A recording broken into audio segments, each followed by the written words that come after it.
Okay, Mace is a part of a gang in Southside Chicago, and every leader gets a maximum of 4 years in control of the gang.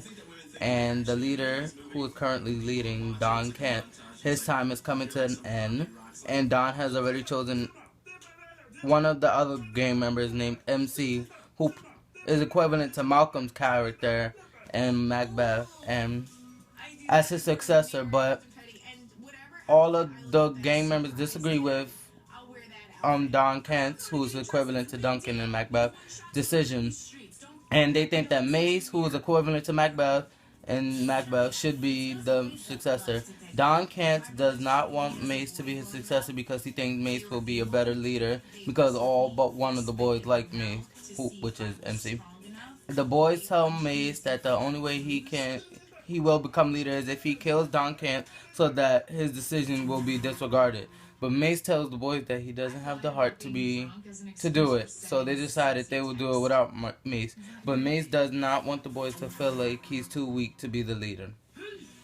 Okay, and I adapted Act 1, Scene 4, where it says in Macbeth that Macbeth was convinced that the only way he could become king was by killing Duncan.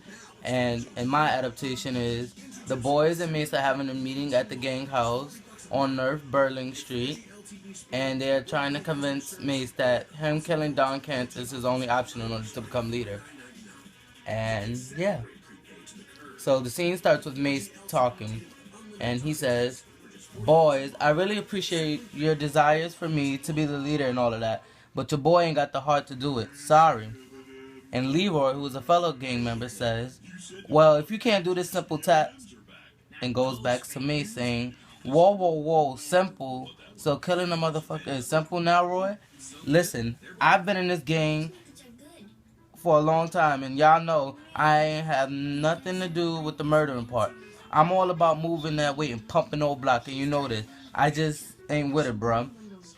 And Leroy responds by saying, "Mace, we're all counting on you except MC, because his whack ass know his title already. But if you take out Don Kent, it's gonna put MC back at the totem pole of the old block boys, where his punk ass belong."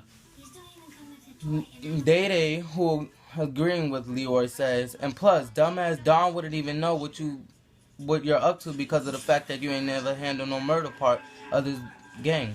So it's gonna be unexpected coming from you." Mace says, "I hear you, Roy, and I hear you too, Day. I hear all of y'all, but y'all should know by now that this ain't for the kids. Sorry to kill your hype." And Leroy goes, "And just when we thought this cat was the right one to lead the boys," with silence drawing through the room. "How do you expect to be a leader if you can't take no silly cat like Don out? You want the juice, right? Well, you're gonna have to show us you're worth that respect. Now it's up to you to take what we're saying into consideration." Mace responds, "Listen, what if the 5-0 catch up to me and trace the murder back on me? Who really gonna be there to hold me down? What if they lock me in the pen for life? I ain't coming out to see none of y'all, so this really what y'all want me to do, huh?" Leroy says, "Listen, either you do it for us or we'll do it for you. They can't trace a murder back on 10 of the boys, and then we'll find a new leader since your punk ass clearly ain't got the heart to lead this brotherhood, brother." Leroy and the rest of the boys brush past Mace and exit the house. Mace says to himself, "Shit, I done fucked up the boys' mindset now. They thought I was the one and I just punked out. I gotta do what they want or they ain't gonna fuck with me no more, and they all I got.